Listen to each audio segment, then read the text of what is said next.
Potsai. Hai sahabat Semaksi, apa kabar? Kembali lagi bersama kita, aku Paskalis. Dan aku Mauren. Dan kita nggak sendiri loh sekarang. Sekarang kita bersama Bu Marisa. Ya, hai sahabat Semaski. Nah. Jadi di sini kita di podcast kali ini kita akan membahas tentang Raden Ajeng Kartini yang dikenal sebagai wanita kuat. Nah, Ibu Marisa ini adalah salah satu wanita kuat yang ada di SMA 1 Yusuf. Amin.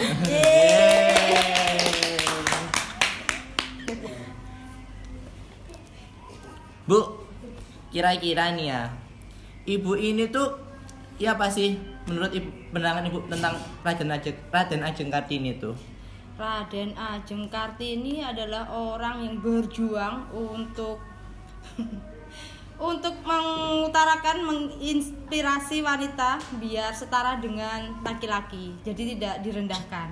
Oh, jadi kesetaraan gender gitu ya? Ya. Ada lagi? Nah, terus menurut ibu nih sekarang kesetaraan gender itu sudah seimbang atau masih menjomplang ke atas gitu? Masih menjomplang sih ya kalau menurut ibu, karena sebagian besar orang itu menilai tulang punggung itu berada di laki-laki. Terkadang kalau perempuan lebih oke lah, kita lihat dari segi penghasilan, kalau mereka lebih besar penghasilannya dari laki-laki, laki-laki merasa disepelekan seperti itu, padahal ya kita nilainya nggak seperti itu juga gitu. Tapi sebagian besar orang, apalagi dari sisi pandangan masyarakat, cenderung menilai kalau penghasilan wanita itu nggak boleh lebih besar dari laki-laki. Itu yang namanya bukan kesetaraan gender. Oh, jadinya menurut ibu masih sistem patriarki.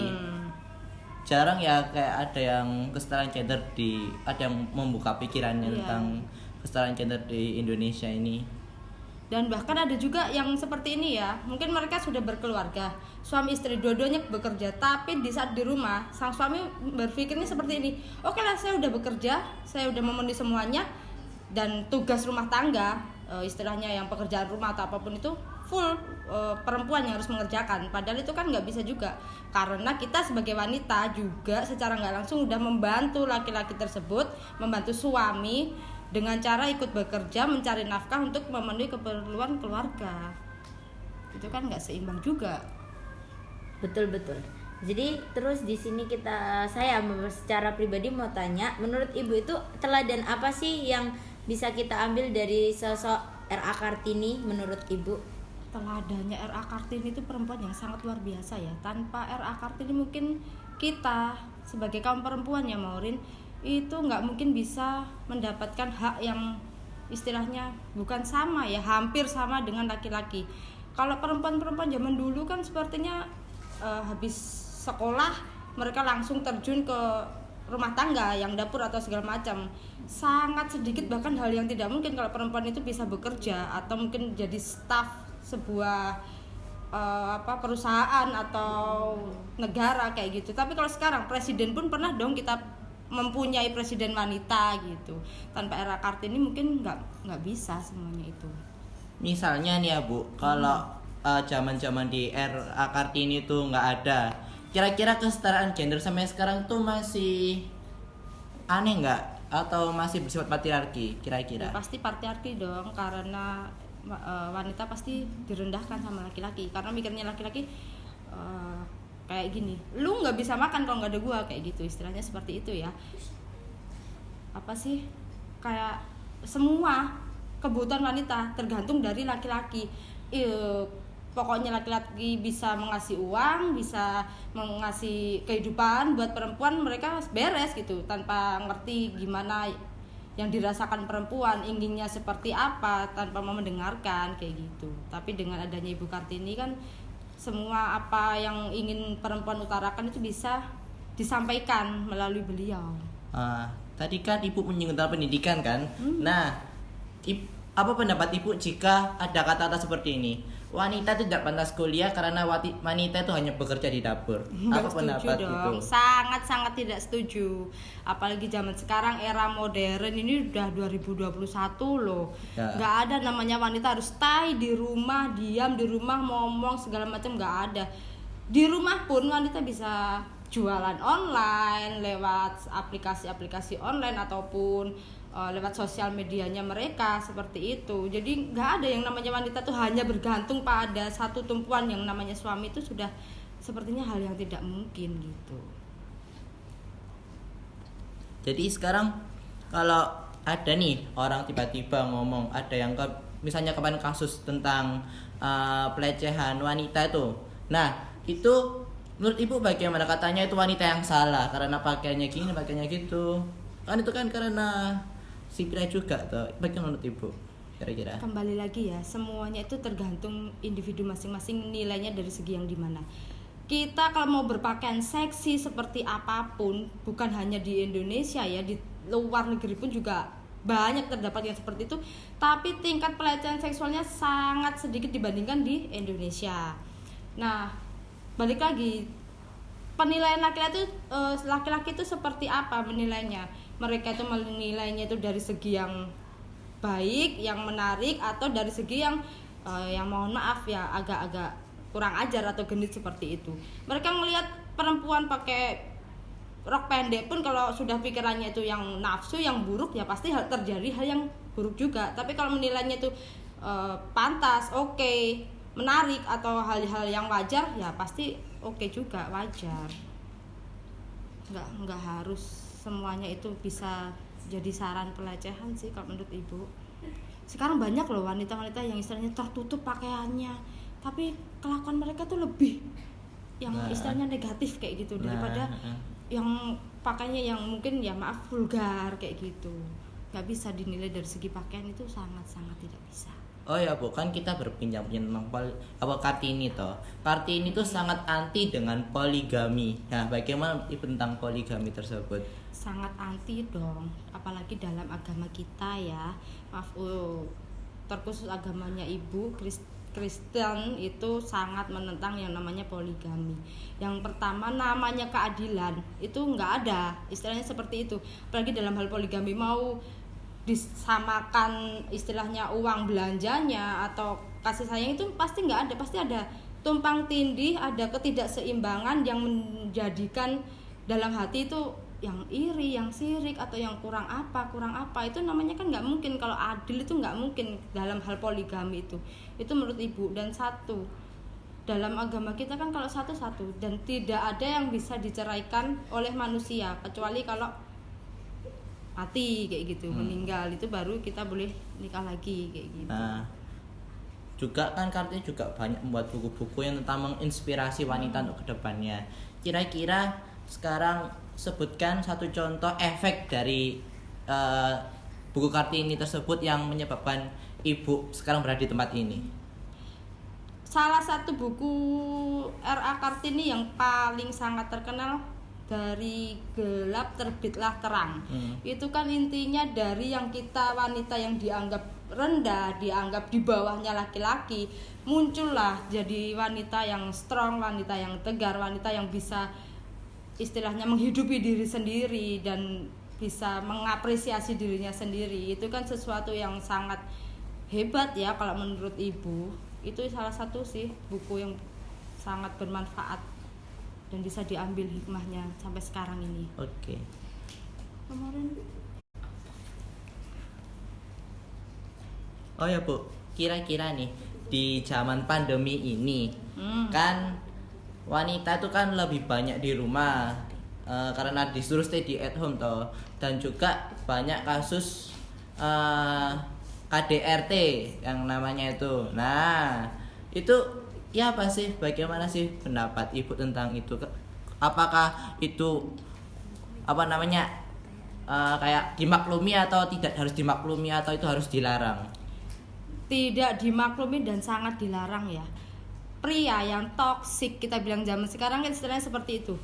Itu sangat tidak bisa dimaklumi sama sekali. seharusnya mereka, apalagi sekarang kita di negara hukum, seharusnya mereka mendapatkan hukuman. Namanya KDRT itu mau baik secara jasmani ataupun rohani itu tidak boleh dilakukan dengan istri ataupun dengan orang tua yang ataupun dengan adik perempuan kita, itu nggak boleh sama sekali. Namanya wanita harus dijaga, harus dilindungi, harus dikasihi, bukan disakiti. Nah, saya mau bertanya nih Bu, kalau misalnya ada, ini kan banyak nih kan kasus-kasus pelecehan seksual di Indonesia. Ada juga yang bapaknya sendiri itu yang melecehkan anaknya. Nah, pendapat Ibu itu gimana caranya supaya orang tua ini tuh bisa menghargai semua wanita? Maksudnya semua wanita itu termasuk anak-anak yang dilecehkan, lalu istrinya sendiri gitu. Kalau dari segi orang tua, apalagi seorang ayah yang melecehkan anak perempuannya sendiri, itu dalam tanda kutip ya Mauren, kadang kita bertanya-tanya, mereka itu normal atau enggak? Ada yang orang tua itu melakukan seperti itu karena ya memang nggak normal, istilahnya nggak normal itu seperti ini.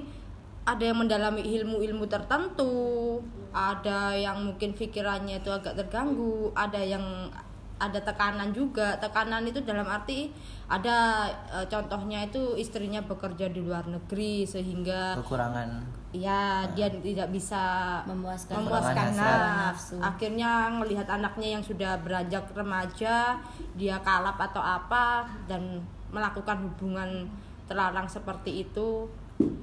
Bisa juga sih kita berpikirnya seperti itu. Terus kalau kekerasan terhadap istri itu ya seperti yang Pascal tanyakan tadi sih, jawaban Ibu juga hampir sama. Itu seharusnya sangat tidak dibenarkan.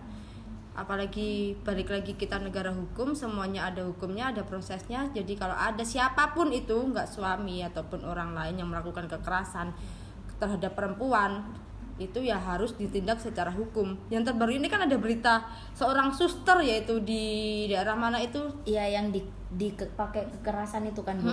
Itu kan juga istilahnya kita belum tahu kebenarannya seperti apa, tapi sudah yang ditempeleng, dijambak dengan laki-laki yang Ibu lihat itu di sosial media yang tubuhnya sangat kekar kayak gitu.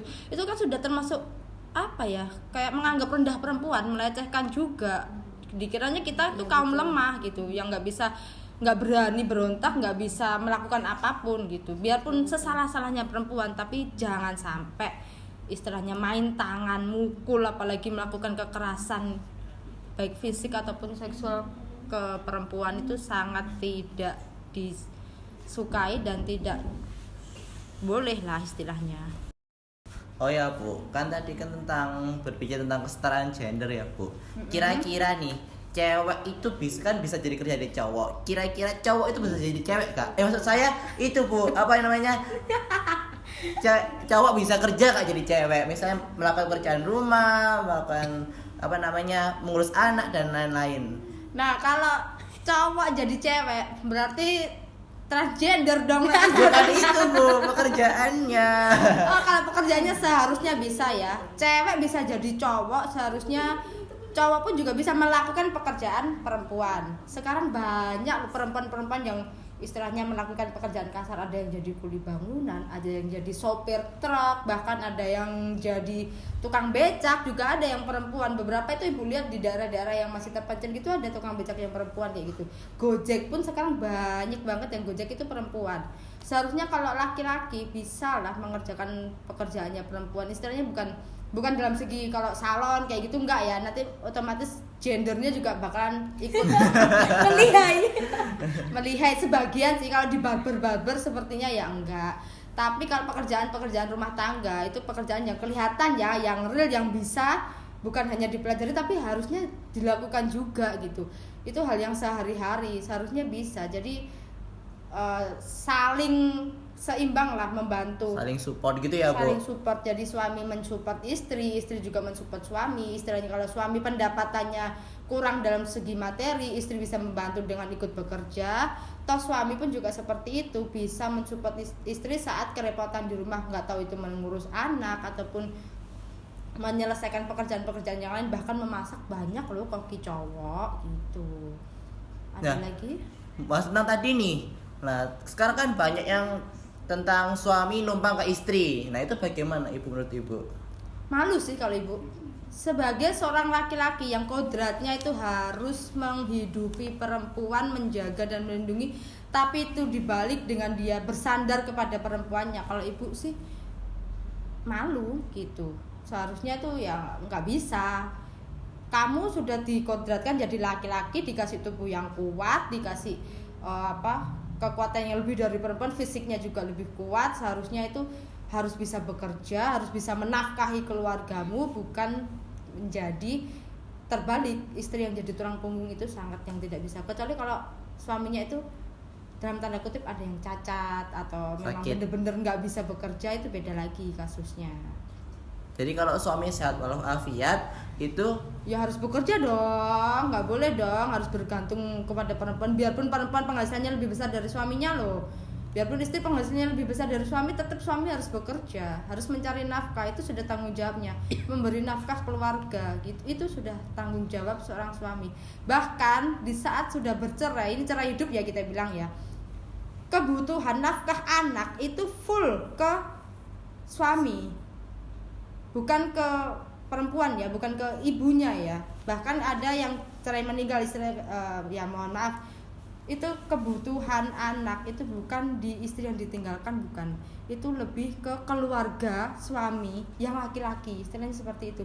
Jadi nggak tahu itu omnya atau pak adenya, mereka yang harus membantu kebutuhan si anak tersebut gitu. Jadi laki-laki itu ya memang diciptakan kuat untuk memenuhi kebutuhan gitu.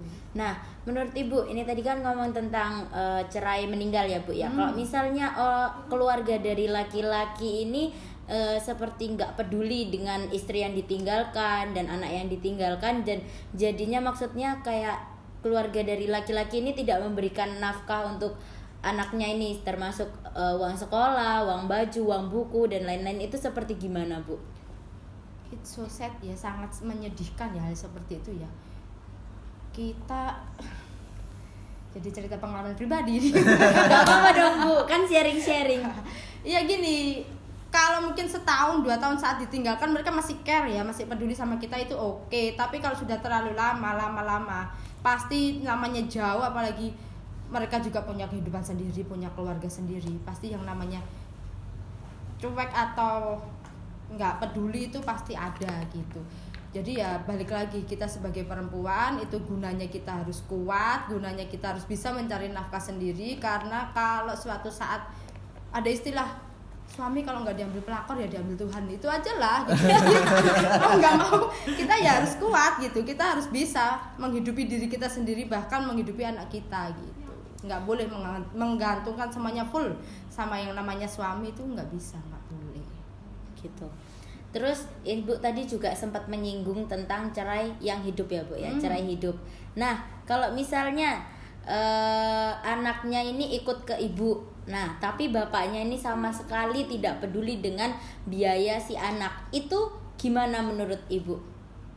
Itu kalau menurut ibu, sepengetahuan ibu di perundang-undangan, apalagi saat di pengadilan agama seperti itu, sudah ada ketetapan bahwa nafkah itu tetap harus orang tua laki-laki, istilahnya sang ayah, yang harus menanggung nafkah dari anaknya sampai anak itu berusia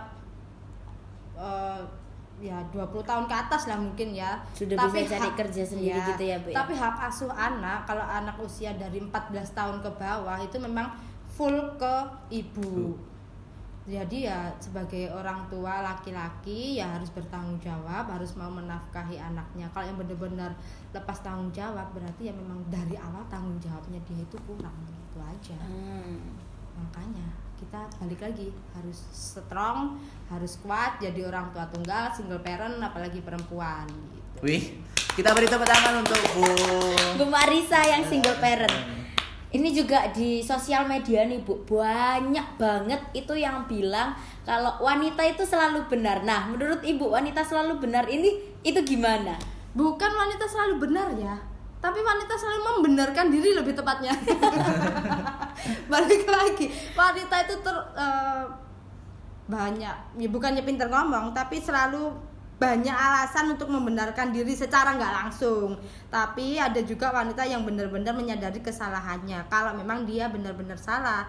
Tapi kalau hanya dibuat salah-salahan, istilahnya disalahkan, ini salah, itu salah, begini salah, begitu salah, ya pasti dong, namanya wanita kita berontak, kita harus bisa membela diri kita sendiri, seperti itu. Jadi bukannya mencari kebenaran sendiri, ya enggak gitu. Ini ada pertanyaan terakhir nih buat Ibu. Menurut Ibu, di masa pandemi ini pekerjaan apa sih yang cocok untuk wanita? Banyak ya Mauren, apalagi kalau kita bekerja di perusahaan itu ada step-stepnya, WFH, WFO, work from office, from home, kayak gitu. Di saat kita WFH itu kita bisa seperti jualan online, atau kayak di saat puasa seperti ini ya, sorenya kita bisa membuat takjil yang bisa dijual Di sambi-sambi gitu ya Bu ya. di depan rumah atau di stand-stand bazar seperti itu kan bisa buat menambah penghasilan kayak gitu. Ya banyak, kalau apalagi di saat-saat tahun-tahun seperti ini tuh banyak sekali peluang untuk membuka usaha online seperti itu. Jadi nggak haruslah kita keluar rumah, bisa juga bekerja dari rumah sambil mengurus anak, itu sangat bisa. Yang penting berusaha ya Bu.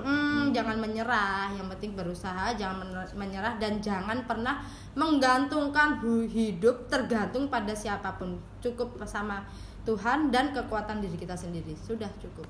Karena suatu saat siapapun orang itu, baik orang tua ataupun suami atau bahkan anak, itu pasti akan meninggalkan kita suatu saat ya. Entah suaminya itu, yaitu tadi nggak tahu meninggal atau diambil pelakor, istilahnya seperti itu.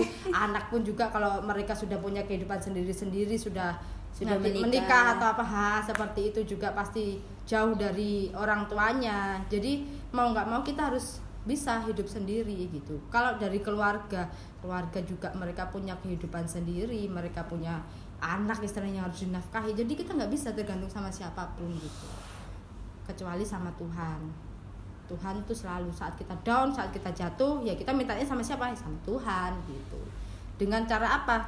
Kita dikasih kekuatan yang lebih buat menghidupi diri kita sendiri, dan mungkin ada sedikit rezeki lebih, bisa membantu sesama, bisa membantu keluarga ataupun orang lain, itu kita harus sangat bersyukur. Jadi kesimpulan podcast hari ini tuh kita harus percaya kepada diri kita sendiri dan hanya pada Tuhan. Iya. Dan satu lagi ya Ibu tambahkan kesimpulan podcast hari ini, jangan pernah memandang rendah yang namanya perempuan. Dan satu lagi, jangan percaya 100% kepada siapapun itu. Percaya boleh tapi tidak sepenuhnya. Tidak 100%. Karena kalau kalian tuh percaya 100% istilahnya semua ya, dalam segala hal ya, mau itu dalam soal cinta yang bucin-bucin itu ya ataupun kepercayaan apapun itu, saat kita percaya sudah 100% sama orang, apalagi pasti yang namanya kecewa itu ada ya. Dari itu sebelumnya kita harus mengantisipasi, jangan terlalu percaya sama siapapun itu tanpa terkecuali, mau orang tua, mau anak, mau teman, mau sahabat. Apalagi teman sahabat ya, banyak sekarang yang setelah ada konflik, nah mereka langsung semua kartu dibuka kayak gitu. Jadi jauh, bener-bener yang jauh kayak gitu. Itu kesimpulannya. Tepuk tangan untuk Bu Marisa yang seorang strong woman. Terima kasih pas kali sama Maurin. Oke guys, cukup sampai di sini saja. Lain kali kita akan bertemu di lain waktu. Terima kasih. Jangan lupa subscribe dan like-nya ya. Bye-bye. Oke guys, bye.